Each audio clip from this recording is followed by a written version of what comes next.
follow entertainment news, then you likely know Kevin Frazier. As co-anchor of The Insider, the entertainment and pop culture magazine show on CBS, his face is broadcast into millions of homes every night.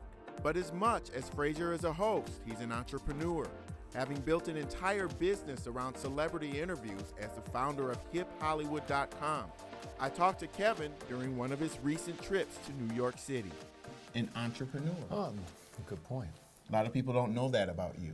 Well, it's interesting because I think people see you on TV and they figure that's what you do. You're on TV and that's it. And I find that, there's so much more to the whole entertainment business and also multimedia-wise that we should be doing, that we all need to do. Just don't be a face on television. Right, and you go back all the way to being a sports journalist. You said when you came in, you said you were even a cameraman at some point. Yeah, that's how I began. I began as a cameraman at WCBD in Charleston, Channel 2. And, it was a great way to learn the business because I don't think there's so many people who, they say, I'm the host of something and I'm a host. Well, you need to understand how everything works. And I shot video and, cut and edited. So to this day, I can put up a live shot, I can shoot, and my agent always gets mad because when I get mad, I'll say, hey, I'm always just a cameraman who just, is on a roll, and I can go back to doing that tomorrow. So how did you make that transition from cameraman into actual journalist? Well, I started when I was in Charleston, I would shoot my own stories, and then I moved to Baltimore. And when I moved to Baltimore, I was doing the same. I was working on the Saturday evening sports show called Sports Unlimited, and I would come on and do one story a week that I had to shoot myself. And then finally, I got to Cincinnati, Ohio, where I was the weekend sports anchor at WXIX. And so it's a journey, but it's been a great journey because I feel like people have to love this craft. You have to love doing this. You have to love putting together pictures and words and understand how it's put together to tell great stories. And I think sometimes that's a lost art. And I just wish people would do that more. It's like sit down and study and learn this game. Don't just, say, hey. Try to jump in and be on the inside. Everybody just wants to jump in front of a camera and be like, hey, I'm here. It's me and I'm with so-and-so. That's not really what it's about. You cut your teeth as a sports journalist, and how did you do that transition into entertainment news? And how did it help you that you had that sports background? I was working for ESPN, and I got a call from my agent, and she said, hey, Entertainment Tonight would like to, sit down with you. And I was like, look, I'm not doing that. Why not? I'm doing the MBA. I have a great gig. I'm not doing that. And I showed you the money then. Well, it wasn't even the money. It was just I had a meeting, and I sat down in the meeting, and I met with Linda Bell Blue, who is the executive producer of Entertainment Tonight, and we talked, and when I was done, I walked out of the meeting, and I called my agent, and I said, you know what, I'm going to Entertainment Tonight. What was it about that meeting that made you have that feeling? And this may sound weird to a lot of people, but Entertainment Tonight is the biggest entertainment news magazine in the world. And on a good night on SportsCenter, which I was on SportsCenter, it's the pinnacle for men in sports, we'll get, a 1 rating, maybe, a 1 rating or maybe even better. Every single night at the time, of Entertainment course, a Tonight. 1 rating is, explain that. Oh, a 1 rating, so 1 million people, 1 million houses, depending on in cable, but a 1 rating, 1 million, maybe 2 million people are watching you. Every single night, Entertainment Tonight was getting at the time a 6 or a 7 rating. And she was like, this is just a bigger world. It's the network. It's, it's a different animal. And so it was a great challenge, and I wanted to try and do it. Of course, in the very influential 25 to 54 demographic, you guys are king, and you get the young people. Yeah, so it's a different kind of genre, and but at the same time, you're talking about entertainment, basketball, football, baseball. It's entertainment. So it was talking about entertainment. So it was great for me. It was a great transition. You're from Maryland, and you went to Hampton University. Yeah. Take me back to growing up. What was it like for you? And did you think that you would become a journalist? Because I know your father was a basketball coach. Yeah, my dad was a basketball coach, so we moved around a little bit because he was a basketball coach. And if you ask me what I'm trained to do, when people say, oh, what are you trained to do? I always used to say, I'm trained to be a basketball coach, and that was my life. And it was great because I spent my life like going to practice every day with my father, or meeting him at practice on the weekends, and in the summer going to basketball camp, and in the evenings going to games. I was totally immersed in the sport. So it was amazing. And at the same time, my mother was the athletic director at her high school. So if I wasn't with my dad, I was with my mom at an athletic event. So I always felt like that was my calling. That was my calling. And it just so happened that one summer, my dad got me a job working in the Pentagon, and I was in the mailroom. Okay. I was in the mailroom. Wow, that's Yeah, a heck of a job. It was a great job, but I was in the mailroom, and my girlfriend at the time, she was up in this thing called the Visual Recording Facility, and it was a full-on TV production studio, and I was like, that's what I want to do. Let me go up there and try that. And I worked there, and it was great, and I fell in love with it. You know, I fell in love with this, and so it's something that grew out of that. And it's weird because honestly, if you ask me, I should be sitting on a bench coaching basketball and chasing down 18-year-olds and recruiting them. And when you look at entertainment news, it's become more and more popular. Guys like you, some of your colleagues, some of your contemporaries, Harvey Levin, Billy Bush, Ryan Seacrest, Sure. Steve Harvey, they have one thing in common. They've built great brands, and then they're moving into entertainment mogul space. That seems to be what you're doing with your website, Hip Hollywood. And I want to ask you, what do you attribute it to? Why do all of you guys make that push to become entrepreneurs in some capacity? Well, I'm flattered that I can be considered in that group because those guys are like, when I think of Steve and Ryan and those guys, they're moguls. They really do have all these multiple platforms that you can hear them and see them on every day. But you're positioning yourself to do the same, aren't you? Well, a little bit, but for me, the Hip Hollywood thing started out of, I felt that there was a need for there to be a voice for African American entertainers. And you know, what I do every day on The Insider is I sell movies, books, television shows, and other things in the entertainment space. And I just felt like there was a void for African Americans. And I think there were a lot of websites that were doing the gossipy thing, but I don't think there were people who were covering with video and sitting down with the entertainers and covering their movies and the shows and the stuff like that. So I started Hip Hollywood out of that frustration because I work on a very mainstream show. I love my show and I get it, and there needs to be a space for that. There's Univision. I feel there needs to be a space that covers black entertainment, and I don't think right now the cable stations there are have an entertainment voice that covers the shows. It's so funny because if you look back at the election, we saw how important this demographic explosion really is. And it's a very lucrative base of consumers and viewers that you're catering to. Well, and I'll tell you, on election night, I was very proud to turn on TV One and see them doing election night coverage. I was very proud to turn on BET and see them doing election night coverage because in the past, they haven't done that. And I think it's important that all segments be covered. Not just, you know, there's ABC, there's NBC, there is Univision, there was, you know, Telemundo. So I think that BET and TV One, it's important that they get in the fray and in the mix too. And what we're talking really about is niches and finding your niche. And that's important. One of the ones that slipped in and really exploded was TMZ, our buddy Harvey Levin. There were a lot of people that dismissed it and didn't take TMZ seriously, but they broke in some of the biggest stories of the decade.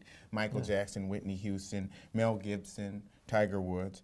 Why have they become so much of a force, and what's it like to compete against them? Well, I think that when you think of TMZ, you have to think of two separate things, because TMZ is, and they go after stories and trying to get people, and there's no concern about whether you will be able to sit down with anyone. You'll never see TMZ sitting down and doing an interview with anybody. What they do is they break stories and they chase people down. But as of today, right, you don't see. What you see is you see them talking to people as they're walking in the airport, as they're walking to a door, or as they're going in a door or out a door. You don't really see them going on a movie set or a TV show, and that's what we do. We cover the entertainment business. Does some of our stories kind of bleed over? Sure, they do.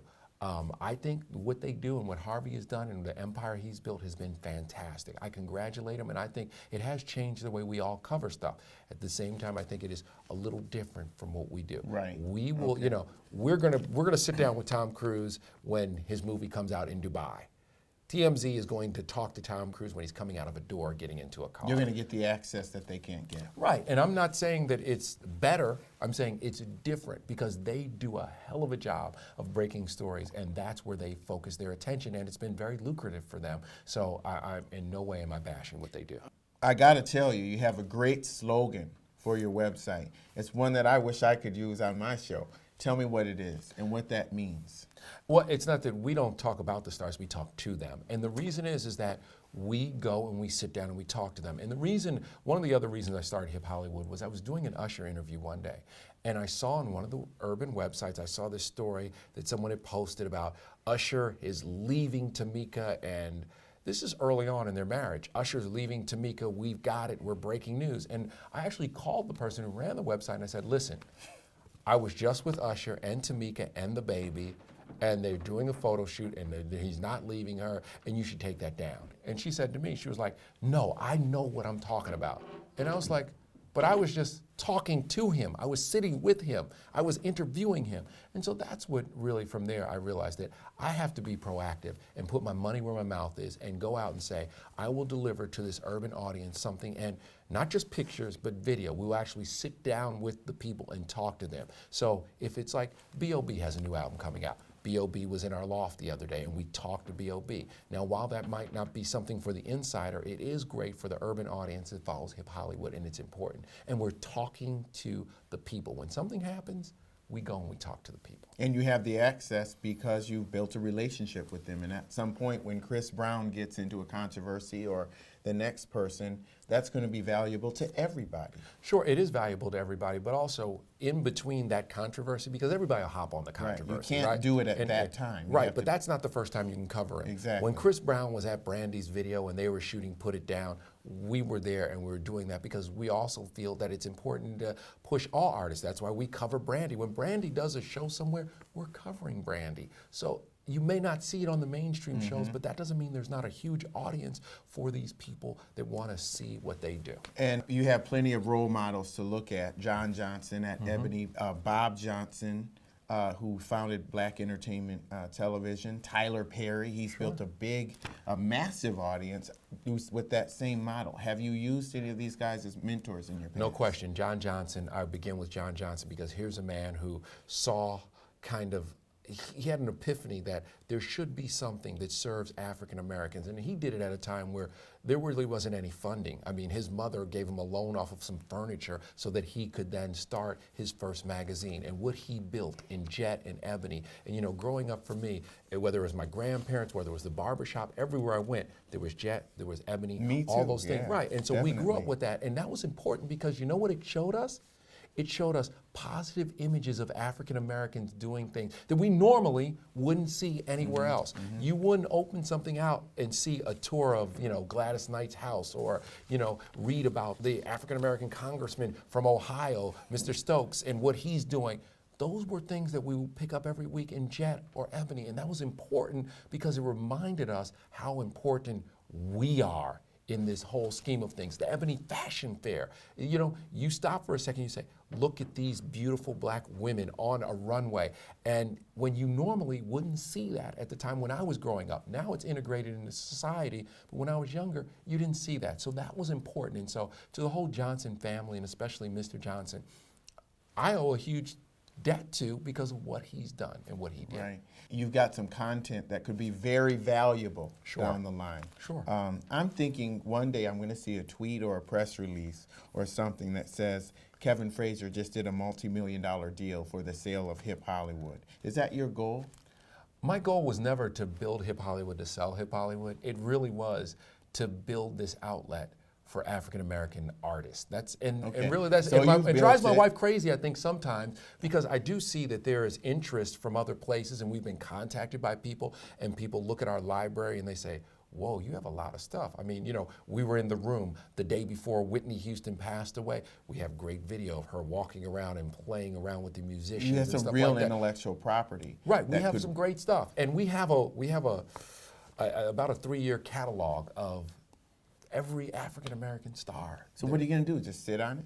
Not just sit on it, but I mean, we're gonna build with it and do special things with it. Could you see this as a syndicated television show one day? I would love for it to be a syndicated television show one day, and I think there's a space for it. You know, I always think back to the shows. You know, I think of the revolution that happened when BET came on and Donnie Simpson would come on and Video Soul every night, or, you know, the news, or even the news would come on BET. It was like, this is revolutionary. I can't believe it. And you would see this stuff and you'd be like, that's cool, because if you remember at the time, MTV wasn't playing African-American artist videos. So it was one of those things where you would literally call your family and say, hey, Michael Jackson's on TV. Right, and it was amazing. It was a big thing. It was a big, big deal, and so it was just revolutionary. And so now I just think it's important to have something that people can turn to. What are the obstacles to getting on television? Why haven't you done it so far? Probably the biggest obstacle is me and my schedule and the way things work. Right now we have a deal with TV One, and we do 45-second interstitials every night for TV One, and that's been a great relationship, and it's been a chance for us to get TV access to some of our content, and also it's been a chance for artists out there to get a plug on television, so that's been good, and then to refer back to a web space where you can go. So I've been the biggest obstacle, because I'm busy. It's crazy. I can imagine that your agent went in and said, we want to do this hip Hollywood thing, and they agreed to do it because maybe it didn't seem to be that big of a deal at that point. Is that what happened? Well, because most people don't have the freedom to be in their contract to be able to go out and start a business like this. Well, you know what? For me, it's like the dominoes have always just fallen into the right places at the right time. And also, I think that people look at hip Hollywood and they say, this is a great thing, and it's cool, and we're glad you're doing it because it doesn't really infringe on other spaces.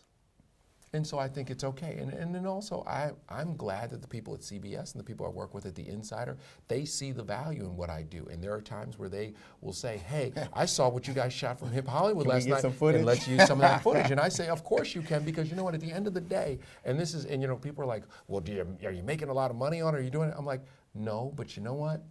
It is important that we talked about this thing and it got syndicated television love, and this person got some attention that they needed. And speaking of syndicated television, 10 years ago, the dream for any entrepreneur in television was to get this deal that Oprah had, $100,000 a week from 30 or 40 different stations every single week to the point that you're going to be a billionaire one day. The money isn't where it used to be now. Well, I think that the money is there, but it's in different places, and people have to understand how to get it. If you look at the TMZ model, it is an interesting model because it's TV and internet. And, at The Insider, starting in January, our partnership with Yahoo and OMG kicks in. And so it's going to be a different kind of partnership because we are now leveraging their power on the web along with our power on TV. And that's where I think people have to start looking. I think people fell in love with the old school model of TV and the way it worked, and people got rich because it was easy once you got there. And now it's a little different, and there's a revolution happening. Production is changing. You don't need $50 million and $200,000 cameras and all that. What you need good quality content and good quality people running it. But there are other ways now to produce television, and people consume TV much, much different. We're at home, we're sitting on our iPad consuming TV. On election night, I had my iPhone, my iPad, and my computer going because I wanted to watch three different things and see all the different things. And on TV, my wife was watching Showtime. So I was like, it's okay because I'm watching all the election coverage through the devices that I have sitting in my living room. And that's where this is going. One of the fascinating things is that when you look at someone who's 25 or younger, they're watching most of their content on their computer. But this is a phenomenon that a lot of the massive television personalities haven't caught on to yet because they're not robust on the internet, whereas they're very robust every night on television. You seem to get it. Well, I just think that if you're able to produce your own content and you're able to make it, and also you're able to communicate with the people who watch you. Like every day I am flattered when someone will hit me on Twitter or send me a message or something like that through email just to say hello, or I like this, or I didn't like this. I get all the time people say, I didn't like that. It's okay because you know what, they took time out of their day and we can communicate. And it's amazing that all of a sudden you can communicate directly with those people very quickly through your Twitter feed, through your Facebook feed and stuff like that. And you can also give them content very easily. And so it's No longer are we isolated in this castle and it's like, I'm the star of a show. No, it's like, I'm a dude, you're a dude, here we are, and a lot of people are gonna watch this. You're doing your own TV production. I applaud you for having this show in Wall Street Journal. I watch it because it's easy for me to watch. I can grab my phone and I can watch what you're talking about. And it educates me, I can learn things, and I didn't have to do any appointment TV. So the world is changing and everybody just has to kind of embrace what's changing. And don't get scared. Don't freak out. Embrace it. You built a brand, you're building a business. Do you ever at some point look back at your sports journalism and say, man, I made a mistake. This entertainment thing isn't as substantive, isn't as serious. And are you criticized for that sometimes? Well, I think sometimes I'll see, and this is interesting, I always see men who, because now I work for the Insider, which is, and entertainment is a female-driven genre. So I will see men who will say, hey man, what are you doing now? Or they'll say, what's wrong with you? You left ESPN, are you crazy? But then their wife or their mother will know, and they'll be like, that's Kevin Frazier. Hey Kevin, so glad to see you. So it's interesting, the balance between the two, and that's why I still do college football and I mix sports in my life, and it's fun for me. I want to do everything. I hate to sound greedy, but I do want to do everything. And every day, I think there's an opportunity. And it's a discussion I have all the time internally in my brain, but with other people around me and on my team. Every day we are afforded the opportunity for excellence. We're so lucky. We get this stage and we can do anything we want to do if we're willing to work at it. All right. So what's next? I mean, there's so many things that you've done, but from a business standpoint, there's more that you can do. What will that be? You know what? This has been the greatest ride I've ever been on. My life has been an incredible ride. And so I don't sit down and say, in 5 years I'm going to be here, because where I am now, I had no expectations of that, So it's really, I'm always open to opportunity, and and when opportunity comes, you take them. But every day, and I try to tell this to the people I work with too, is like every day, really, I need to focus on what I'm doing and do the best at that. Because people get so preoccupied with, well, in 2 years I'm going here, and then after that, and I better be here in 6 months. I'm like, today, I better be as good as I can be where I am right now. You can't be neglecting the present because you're too busy looking into the future. No. And so I always worry when people are like, well, then this is where I'm going to be, and this is what I want to do, and I'm like, dream big, that's fine. But today, how are you today at the job you currently have? Respect that job, do that job, and don't worry, the other stuff will come. And celebrity and entertainment news is one of those things that attracts a lot of attention, particularly from young people. Everybody wants to do this. What is it that you see that the public doesn't see about the entertainment business? It's a lot about relationships, but it's also, entertainment is news. So if you can do news, you can do entertainment. And so I think that a lot of times I see people are like, I'm going to be the next Oprah. Well, do you realize that Oprah was a reporter and an anchor in Tennessee? Then she did a talk show called People Are Talking in Baltimore, and she also did the news, and then she went to Chicago and did her show. So it's not like she just posted up one day and was like, I'm Oprah and I can host this. And then she became #1. She unseated Donahue, and then she did her syndication deal, and then she had to grow from there. Right, so it wasn't just overnight. And so I always see so many young people are like, I'm gonna get your job. I'm like, that's great, and I'm excited about you getting my job, but I hope you're on your way right now to Charleston, South Carolina to start your career. You have to do what I did to be able to do what I do. Exactly, and that's what I just, I learn the craft of what we're doing. Learn the craft and enjoy learning it. Don't just look at it and say, no, you should love it. You should love it, and if you don't do it. Because really, when you look at it, it's not as glamorous as it looks all the time. Hey, listen, when I'm standing outside of somebody's door for, a day, that's not glamorous. When I'm sitting on a corner, on a corner waiting. When Whitney Houston passes away and you're waiting for her family to arrive at the funeral home, we're sitting outside for 6 hours, just hanging. I'm not like walking around with the family. I'm not doing something glamorous. When the Oscars happen, there's a line on a red carpet of thousands of journalists, and I'm squeezed in amongst them all. I'm not like walking with Brad and Angelina down the red carpet. So it's not glamorous, but you have to love it, and you have to be prepared for that moment when it hits, that you can do it. You heard it from the man himself, Kevin Frazier, the co-host of The Insider and the founder of HipHollywood.com. Thank you so much, brother. I appreciate you having me here. And you know I tracked you down when we were at the National Association of Black Journalists Conference, and I said, I just got to get to know you, and I want to do stuff with you. And so thank you for having me here today. Thank you, brother. Thank you so much. I appreciate it. I appreciate it. And with Kevin Frazier, I'm Lee Hawkins for The Business of Celebrity. We'll see you next time.